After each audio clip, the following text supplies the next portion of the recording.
Buenas tardes, doctor. Buenas tardes, compañeros. Vamos a hablar sobre el tema de prebióticos y probióticos. Siguiente, por favor.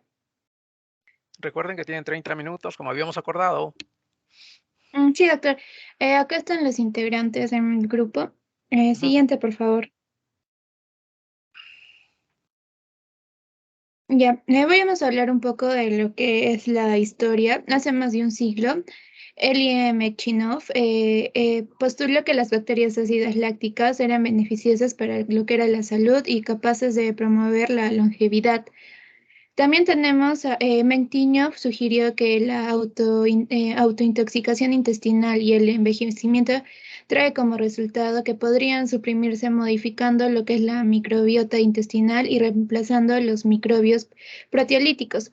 Estos que producen sustancias tóxicas como los fenoles, los inoles y amoníaco derivado de la digestión proteica.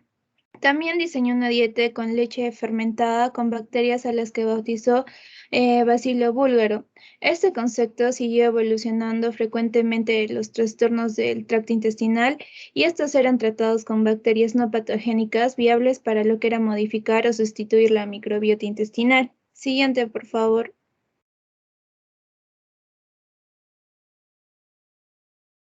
Ya, en 1917, antes de que Alexander Fleming descubriera la penicilina, el científico alemán Alfred Nissle aisló una cepa no patogénica de lo que era la Escherichia coli, que fue a partir de las heces de un soldado de la Primera Guerra Mundial que presentó una enterocolitis durante el brote severo de lo que era la shigelosis. Esta cepa resultó ser lo que era la Escherichia coli, cepa Nisle en 1917 y constituyó uno de los pocos ejemplos de un probiótico que no es VAL, como les hablé anteriormente del VAL. Henry Tisser, aisló el Bifidobacterium de un lactante alimentado a pecho con el objetivo de administrárselo a lactantes que padecieran de diarrea. Su hipótesis era de que el germen desplazaría las bacterias proteolíticas que provocaban la diarrea. En Japón, el doctor Minoru Shirota también aisló la cepa de Shirota del Lactobacillus casei para enfrentar lo que eran los brotes de diarrea. Y hay un producto probiótico con esta cepa que se comercializó desde 1935. El siguiente, por favor. Ya, estos fueron los primeros procesores en un campo científico que ha florecido. Hoy, una búsqueda de ensayos clínicos en humanos en PubMed van a mostrar que se ha publicado más de 1.500 ensayos sobre lo que es los probióticos y cerca de 350 sobre lo que vendrían a ser los prebióticos. Si bien estos estudios pueden ser heterogéneos en relación con o las cepas, los prebióticos analizados y las poblaciones incluidas, la evidencia acumulada respalda la opinión que podrían ser beneficiosos si son usados. Siguiente, por favor. Ya, les voy a hablar un poco de lo que vendrían a ser las definiciones. Vamos a hablar de lo que vendrían a ser los probióticos. Los probióticos son microorganismos vivos que, que al ser administrados en cantidades adecuadas podrían traer un beneficio a la salud del huésped. Ahora, los prebióticos son un ingrediente fermentado selectivo que da lugar a cambios específicos en lo que vendría a ser la composición o actividad de la microbiota intestinal y va a conferir también podría conferir algunos beneficios en lo que es la salud del huésped. Y los simbióticos son los productos que contienen tanto probióticos como prebióticos y podrían conferir un beneficio a la salud también. Siguiente, por favor. Tenemos lo que es las bacterias actidolácticas, que vendrían a ser las VAL, su clasificación funcional de bacterias fermentadoras como gram positivos no patogénicas ni toxigénicas, que se asocian con la producción de ácido láctico a partir de carbohidratos, lo que va a ser útil para la fermentación de los alimentos. En este grupo incluyen las especies como los lactobacilos, los lactococcus, los streptococcus thermophilus, y muchos prebióticos también son labs, pero algunos probióticos, como ciertas cepas como la E. coli, las formadoras de esporas y levaduras, son usadas como probióticos, pero estas no lo son. Ahora tenemos lo que es la fermentación. Es un proceso por el cual un microorganismo transforma los alimentos en otros productos, habitualmente a través de la producción de ácido láctico, etanol y otros productos a finales de finales metabólicos, fines metabólicos. Siguiente, por favor. Ya, entonces les voy a hablar un poco de los prebióticos. ¿Qué son los probióticos? Los probióticos son microbios vivos que pueden agregarse a la fórmula de muchos diferentes tipos de productos, incluyendo alimentos, medicamentos y suplementos dietéticos. Las especies de Lactobacillus y Bifidobacterium son las más usadas como probióticos. También tenemos las levaduras, que vendrían a ser el Saccharomyces cerevisiae y algunas especies como el E. coli y los bacillus, que también son utilizados como probióticos. Las bacterias ácido-lácticas, entre las que se incluyen las especies, tenemos los lactobacilos, que han sido utilizadas para la conservación de alimentos por fermentación durante miles de años y pueden tener una doble función. Estos van a actuar como agentes para la fermentación de alimentos y también pueden actuar como beneficiosos para lo que vendría a ser la salud. Ahora, sí, los probióticos deberían reservarse para los microbios vivos que en estudios controlados en humanos han demostrado que podrían ayudar a la salud. La fermentación de alimentos va a ofrecer perfiles de sabor característicos y estos van a reducir el pH, lo que impide la contaminación con otros patógenos. La fermentación se aplica en todo el mundo para la preservación de una serie de productos agrícolas, como podría ser los cereales, las raíces, los tubérculos, las frutas, las hortalizas, la leche, la carne, el pescado, etc. Siguiente, por favor. Ya, los probióticos y los simbióticos. Siguiente, por favor.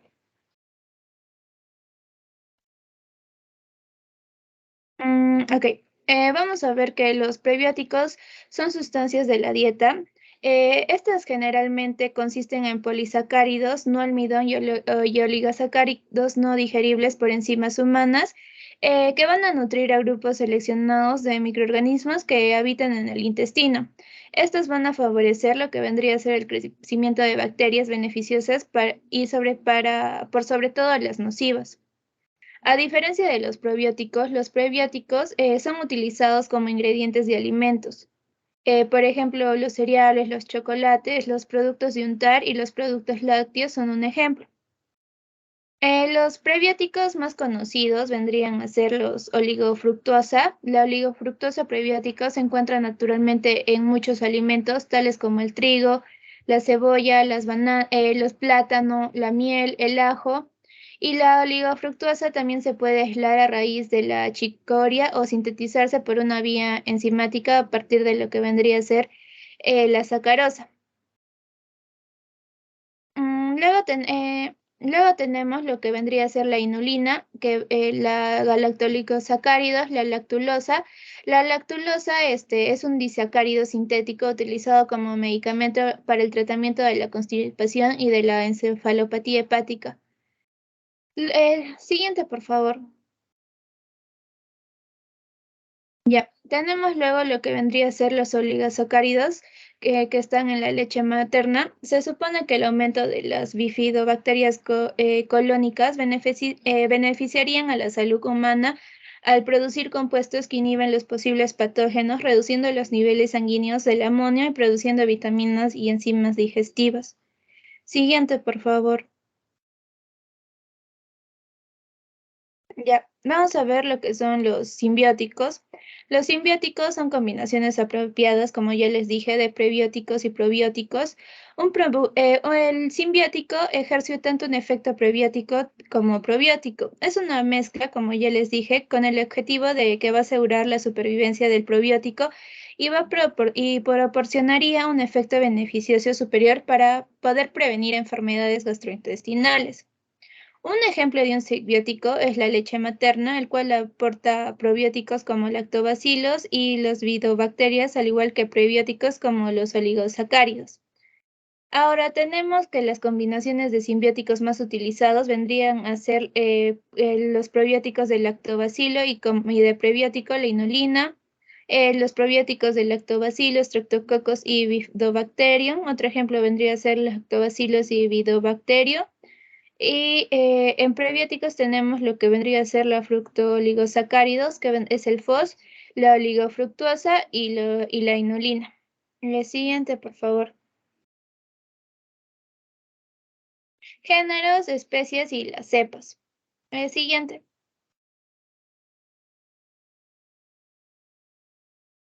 Ya. Vemos que las cepas de los probióticos se identificarían según su género, especie y subespecie, y una designación alfanumérica que podrían identificar una determinada cepa. Actualmente en la comunidad científica hay un acuerdo en cuanto a la nomenclatura aplicable a lo que vendría a ser los microorganismos. Según las pautas, la comunidad científica no va a controlar, sin embargo, los nombres comerciales. Según las pautas de la OMS y la FAO, los fabricantes de probióticos deben registrar sus cepas con un depositario internacional quien le otorga la designación adicional a las cepas. Podemos ver que en esta tabla nos muestra algunos ejemplos de las cepas comerciales y los nombres correspondientes. En el caso de los probióticos es importante usar las designaciones de las cepas, ya que el enfoque más robusto sobre la evidencia de los probióticos es poder atribuirle beneficios, como por ejemplo en los objetivos gastrointestinales específicos, y esto traería la determinación de cepas o combinaciones de cepas probióticas a una dosis eficaz.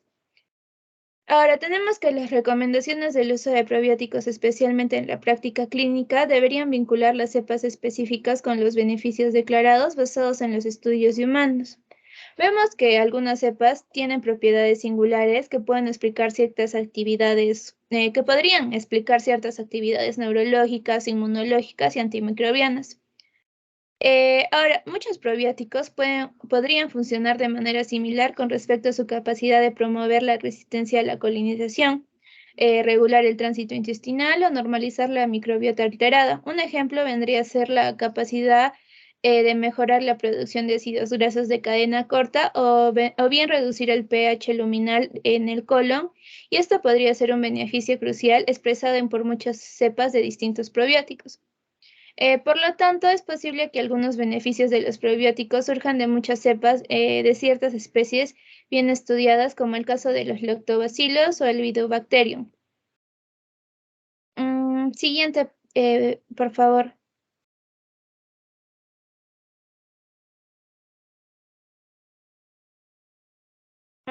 Ya, vamos a hablar de lo que vendría. Siguiente, por favor. Ya, el mecanismo de acción y de los probióticos. Siguiente, por favor. Ya, en los beneficios tendríamos que el consumo de bióticos y prebióticos mejorarían el funcionamiento del intestino y la salud del organismo en general. Tenemos que el prebiótico estimularían la acción de las bacterias beneficiosas del intestino y están presentes en cebollas, en ajos, en la chicocoria, en las alcachofas, en los espárragos y puerros.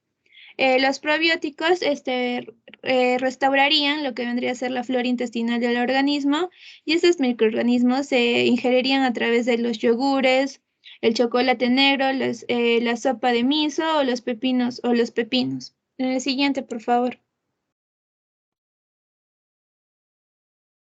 Eh, Siguiente. Ya. En los prebióticos van a afectarían a las bacterias intestinales, aumentando el número de bacterias anaeróbicas beneficiosas disminuiría la población de microorganismos potencialmente patógenos. Los probióticos afectarían el ecosistema intestinal al afectar los mecanismos inmunológicos de la mucosa, y estos interactuarían con microorganismos comensales o potencialmente patógenos que generarían productos metabólicos finales, como vendrían a ser los ácidos grasos de cadena corta, y se comunicarían con las células del huésped utilizando lo que vendrían a ser señales químicas. Estos mecanismos podrían conducir al antagonismo de patógenos potenciales, a un mejoramiento del ambiente intestinal y a un reforzamiento de la barrera intestinal y también ayudaría a la regulación negativa de la inflamación y a la regularización positiva de la respuesta inmunitaria a provocaciones antígenas. Se cree que estos fenómenos median la mayoría de los efectos beneficiosos, como sería reducir la incidencia y la gravedad de la diarrea, lo que constituye la base de uno de los usos más ampliamente conocidos de los probióticos. Siguiente, por favor. Ya, puedes retroceder uno. Ya, ese primer gráfico muestra claramente los mecanismos de interacción entre la microbiota, los probióticos y también el huésped. Lo que sucede normalmente es que la microbiota y los probióticos van a interactuar con el huésped en actividades metabólicas y también en la función inmunitaria, y por esto es que se cree que evitarían la colonización por microorganismos oportunistas y también patógenos. Y en la segunda imagen podemos sacar un resumen sobre los mecanismos de acción de los probióticos. Estos actúan por diferentes mecanismos que se pueden clasificar en los siguientes. Primero, mecanismos intraluminales. Aquí se incrementaría la secreción mucosa y también se inhibiría la adherencia de las bacterias patógenas. Aparte, también ocurriría una acidificación del colon por la fermentación de los nutrientes. Dentro de los mecanismos epiteliales, habría un incremento de la función de la barrera del epitelio. También se disminuiría la permeabilidad, favoreciendo el cierre de las uniones intercelulares. Y en el grupo de los mecanismos inmunomoduladores, se secretan las bacteriocinas, también se estimularía la respuesta mucosa al estrés y también se inhibiría la hipersensibilidad visceral. Siguiente, por favor.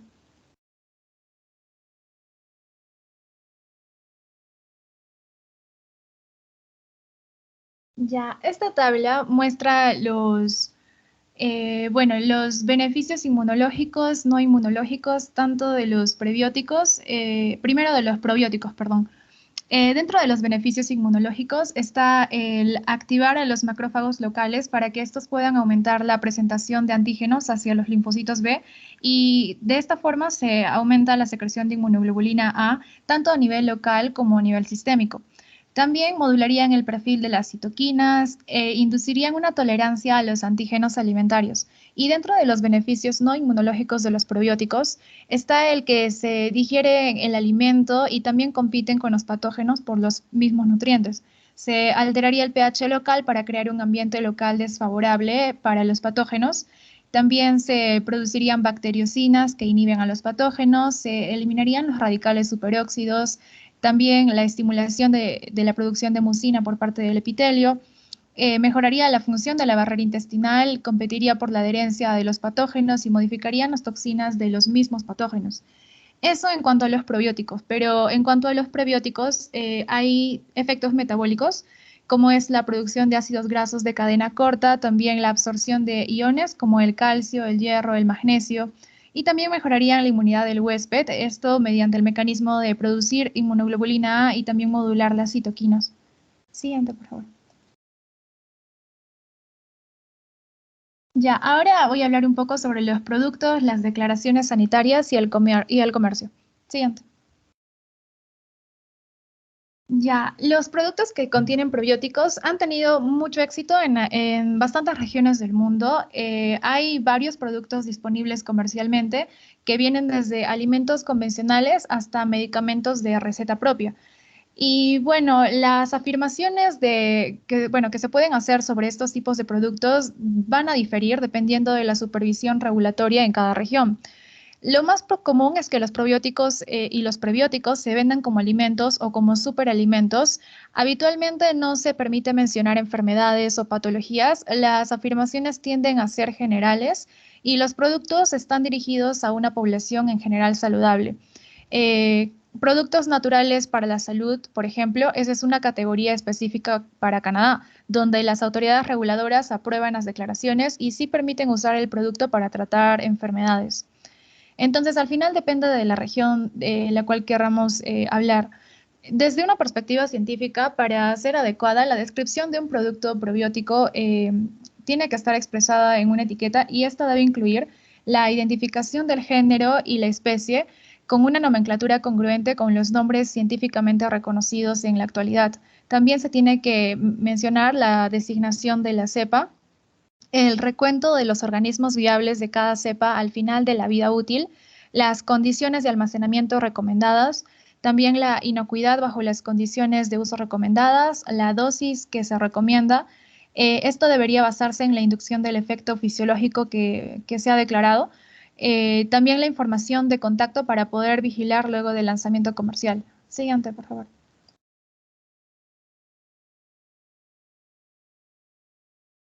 Ya, estos son, por ejemplo, ejemplos de productos. Se puede ver en la tabla el nombre de la marca, también la cepa probiótica, las aplicaciones a las cuales se le ha dado permiso y la forma de dosificación. También se agrega el número de dosis por día, por ejemplo, pero por tiempo solo lo vamos a pasar, pero son todos los ejemplos. Siguiente, por favor.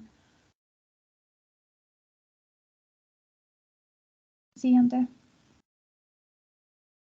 Todas esas son tablas que muestran bastantes ejemplos. Ahora vienen los productos, la posología y la calidad. Siguiente. Ya, la calidad de los productos probióticos va a depender del fabricante en cuestión, dado que la mayoría no están elaborados siguiendo normas farmacéuticas. Las autoridades reguladoras no pueden supervisar el cumplimiento de las normas con calidad. Las cuestiones que son importantes específicamente para una calidad probiótica va a incluir el mantenimiento de la viabilidad. Esto se expresa por las unidades formadoras de colonias hasta el final de la vida útil del producto, y también es importante el uso de la nomenclatura actual para que de esta forma identifiquemos el género, la especie, la cepa de todos los microorganismos que puedan estar involucrados o incluidos en ese producto. La dosis de los probióticos necesaria varía mucho dependiendo esto de la cepa y también del producto. Si bien muchos productos de venta libre aportan entre 1 a 10.000 millones de unidades formadoras de colonia por dosis, algunos productos han demostrado ser eficaces a niveles más bajos, mientras que hay otros que requieren una dosis un poco más alta. Entonces, no es posible establecer una dosis general necesaria de los probióticos. La dosis se debería basar en estudios humanos que muestren que hay un beneficio para la salud.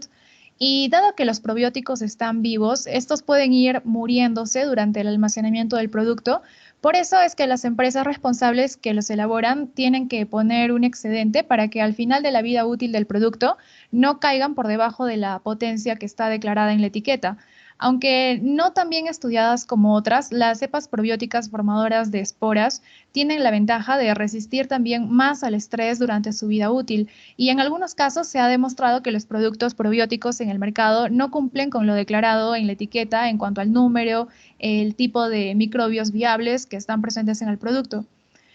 Por eso, para poder reducir al mínimo los riesgos de la toxicidad y la pérdida de efectos que se da entre la producción y el final de la vida útil, tal vez se requiera un determinado rango admisible de unidades formadoras de colonia. Siguiente. Ahora, con respecto a la inocuidad del producto, la mayoría de los probióticos que hoy día se usan provienen de alimentos fermentados o de los microbios que colonizan a un humano sano y se han usado en productos durante décadas. Considerando la prevalencia de los lactobacilos en los alimentos fermentados como colonizadores normales del cuerpo humano y bajo nivel de infección que se les atribuye, los expertos afirman que su potencial patogénico es bastante bajo. La mayoría de los productos está diseñado para una población generalmente sana, como ya les había dicho, porque, bueno, por lo que en el caso de las personas que tienen un compromiso inmunitario o enfermedades de base grave, es mejor restringir su uso a cepas e indicaciones que se haya demostrado que tienen una eficacia. Las normas de calidad microbiológica deben satisfacer las necesidades de los pacientes en riesgo, tal como sostienen varios autores, y las pruebas o el uso de nuevos probióticos con indicaciones para otras enfermedades solo van a ser aceptables si es que cuentan con una aplicación de comité de ética de forma independiente. Las bacterias ácido lácticas tradicionales, asociadas desde hace mucho con la fermentación de alimentos, se consideran generalmente seguras para un consumo oral como parte de los alimentos y también como suplementos para una población generalmente sana. y a niveles usados de forma tradicional. Siguiente. Ahora voy a hablar acerca de las aplicaciones médicas que podrían dársele a este tipo de productos. Primero, se cree que podría servir para la diarrea aguda, porque algunos estudios han demostrado que su eficacia es fundamentalmente con Lactobacillus rhamnosus y S. boulardii. Son más eficaces cuando se emplean de forma precoz en las gastroenteritis producidas por los virus y en las que afectan también a los niños en los países desarrollados. La dosis que se recomienda es, por ejemplo, para ese Boulardii es 200 miligramos cada 8 horas durante 5 a 7 días. Y bueno, no existen datos suficientes para poder recomendar el uso de probióticos en la prevención de la diarrea, pero se considera que podría ser útil. Luego está la diarrea asociada a los antibióticos. Este Boulardii a dosis altas y también Lactobacillus rhamnosus podrían prevenir la aparición de la diarrea que está asociada a los antibióticos sin tener efectos secundarios en los niños que están sanos. La Academia Americana de Pediatría aconseja su uso siempre y cuando se use de forma precoz. Siguiente, por favor. Con respecto a la enfermedad inflamatoria intestinal, tal vez esta es la entidad donde se considera que hay más evidencia sobre una participación en la microbiota intestinal para que se produzca la enfermedad. Entonces, los probióticos habrían demostrado ser más eficaces en una colitis ulcerosa y también en una reservoritis. La mezcla de bacterias que se usan acá es Acidophilus, Plantarum, Bulgaricus, Longum infantis, son muchas. Y bueno, la siguiente utilidad que podría dársele es, por ejemplo, en las infecciones de Helicobacter pylori, donde aquí se han observado menos efectos secundarios y también una mejor tolerancia a una triple terapia con la adición de probióticos al tratamiento. Pero no hay evidencias claras de una mayor tasa de erradicación. Siguiente, por favor. Con respecto a la alergia alimentaria, durante los últimos años se han realizado muchos estudios que evalúen el papel de los probióticos en la alergia y se ha observado que la administración oral de los Lactobacillus y Bifidobacterium lactis podrían disminuir la tasa de alergias alimentarias, específicamente durante el embarazo y también la lactancia, en madres que han tenido antecedentes de atopía. También reduciría el riesgo de dermatitis atópica y la sensibilización alérgica en el niño. También hubo otro estudio donde se administró Lactobacillus acidophilus y Bifidobacterium lactis y mostró que se podían disminuir los síntomas cutáneos y gastrointestinales inducidos por la sensibilización a la ovoalbúmina. Siguiente, por favor. Con respecto a la enterocolitis necrotizante, hay ensayos clínicos que muestran la suplementación con probióticos y al final se demuestra que reduce el riesgo de enterocolitis necrotizante en los recién nacidos prematuros y una reducción del riesgo de muerte en los que recibieron probióticos y tenían esta afección. El tratamiento profiláctico en los prematuros va a disminuir el riesgo de enterocolitis severa tanto en el estadio 2 como en el estadio 3. También disminuiría el riesgo de hospitalización, la mortalidad y los días tras los que se alcanza la nutrición enteral exclusiva. Siguiente, por favor. Y con respecto al cólico infantil, este es uno de los motivos de consulta más frecuente en los lactantes que tienen menos de 3 meses. Se trata de un proceso benigno y también autolimitado, pero preocupa a los padres por la intensidad del llanto. Afecta aproximadamente de un 15 a un 40% de los lactantes y la microbiota tiene un papel muy importante en el cólico. Varios estudios muestran que los lactantes con cólico tienen menos bifidobacterias y lactobacillus. Por eso es que se considera que aquí podría ser muy útil el uso de los probióticos. Siguiente. Y por último, en otras enfermedades, todavía hay bastante investigación en este campo porque se cree que podría ayudar para problemas como la obesidad, también el estreñimiento, la enfermedad celíaca, el síndrome del intestino irritable, el dolor abdominal funcional. También podría prevenir infecciones, mejorar el metabolismo lipídico, entre muchas otras cuestiones.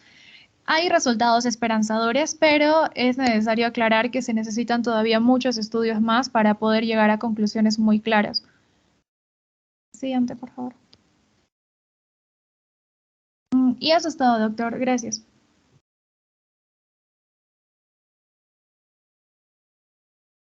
Ok.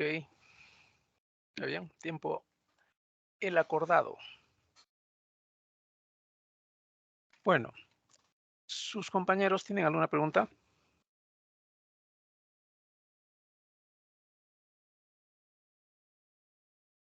¿Alguna intervención, algún comentario?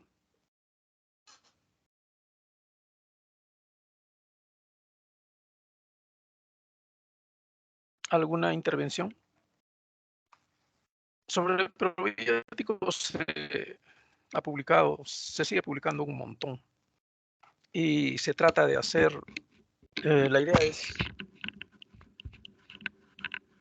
que se ha intentado vincularlo con prácticamente toda patología existente, ¿no?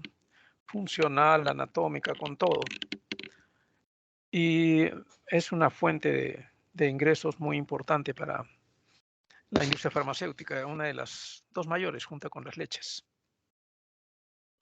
Así que podrán ustedes imaginarse el interés que tienen indudablemente en que se promueva, que se conozca sus beneficios supuestos o reales, ¿no? En realidad, situaciones en las cuales se ha demostrado, en las que se ha demostrado que modifica la evolución de los procesos es, por ejemplo, en los cuadros diarreicos en general, más en cuadros por rotavirus, que no es lo más importante ahora. Disminuye más o menos 18 horas la duración de las diarreas en los trabajos en los cuales, en un trabajo en los cuales se ha encontrado, y un día la duración de la diarrea.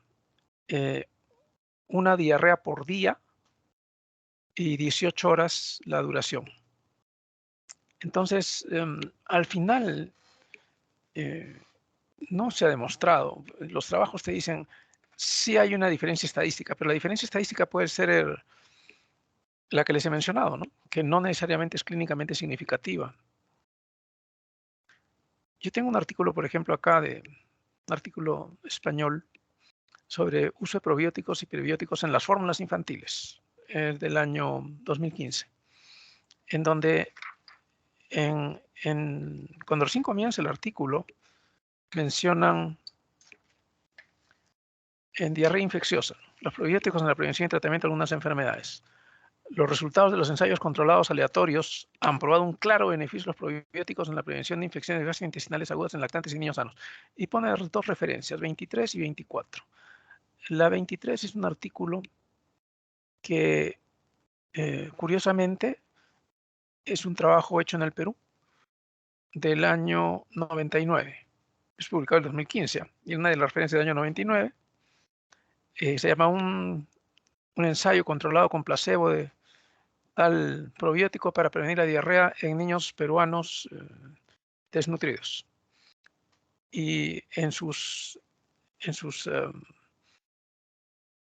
comentarios sobre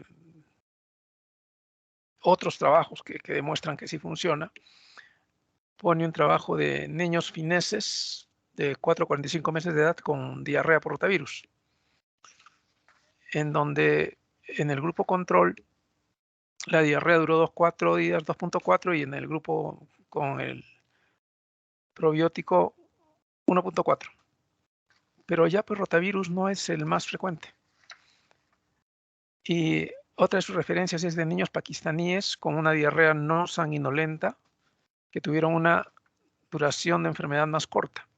Pero cuando compara los dos grupos, uno de los dos grupos, el 90% de ese grupo en el cual había habido disminución había recibido antibióticos, mientras el 12% del grupo comparación solamente había recibido 12%. O sea, no sabemos si en ese trabajo fueron los antibióticos, un trabajo en Pakistán, del año 1995, publicado en el Pediatric Infectious Disease Journal, en el que no se sabe si los antibióticos son los que determinaron que la diarrea cesara y no el probiótico. O sea, estas son dos referencias. Y así como esto hay mucho. Entonces, si ustedes quieren realmente tomar decisiones en base a lo que les dicen, les leen o lo que leen publicado, tienen que buscar muchas veces la fuente que sirve como base para que se afirme tal o cual cosa. Porque cuando ustedes la revisan, se dan cuenta pues de que la base no es muy buena. De hecho, hace unos años, hace como 10 años, se lo he publicado, estaban publicando que hasta el 90% de los trabajos científicos que se habían publicado hasta ese entonces, estamos hablando de unos 10 años, tenían fallas metodológicas. Entonces, sí se ha demostrado, hay evidencia fuerte, por ejemplo, en trabajo con prematuros, menores de 1.500 y mayores de 1.000 gramos para la prevención de enterocolitis cicatrizante.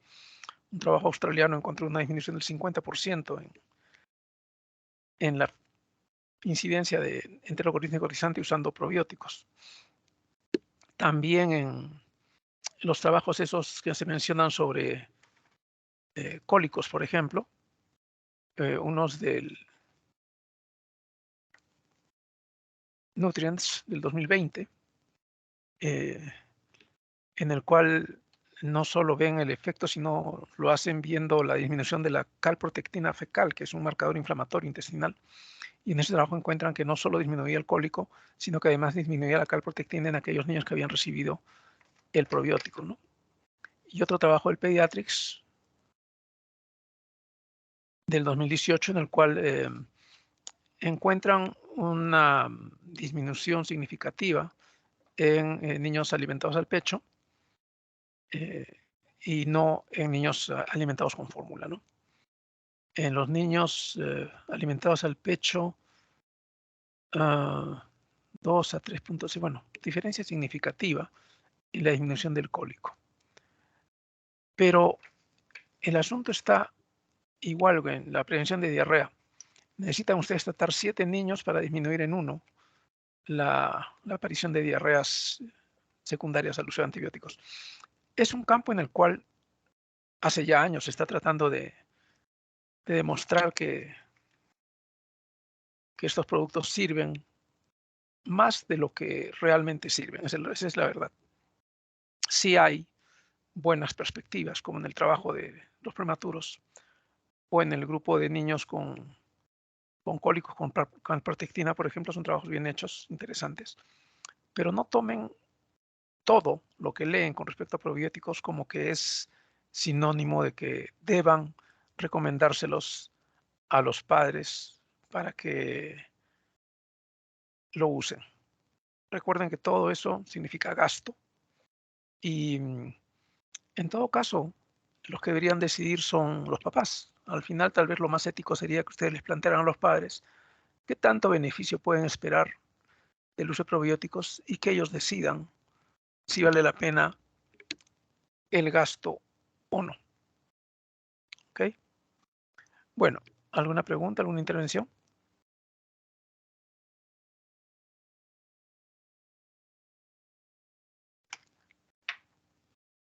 Ok, si no hay preguntas, si no hay intervenciones, Pedro, gracias por tu colaboración.